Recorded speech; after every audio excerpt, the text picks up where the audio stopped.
मुबारक हो तुम्हें। तुम खैर खैरियत से वापस आ गई हो। इसके अलावा और उम्मीद भी क्या की जा सकती है। दादी जान ऐसी बातें क्यों कर रही हैं आप? मैं मौत के मुंह से वापस आई हूँ। आप मुझसे मिलने तक नहीं आई। आपको जरा भी फिक्र नहीं थी कि आपकी पोती जिंदा भी है या नहीं?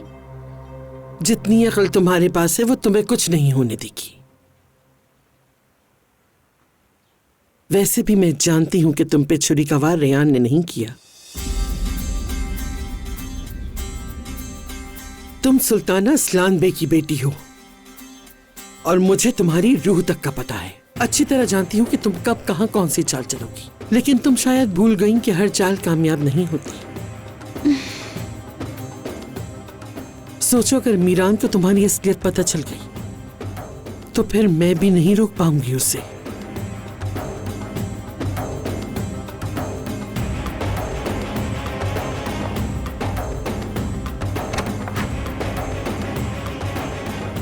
गोनल, कहो कि ऐसा नहीं है।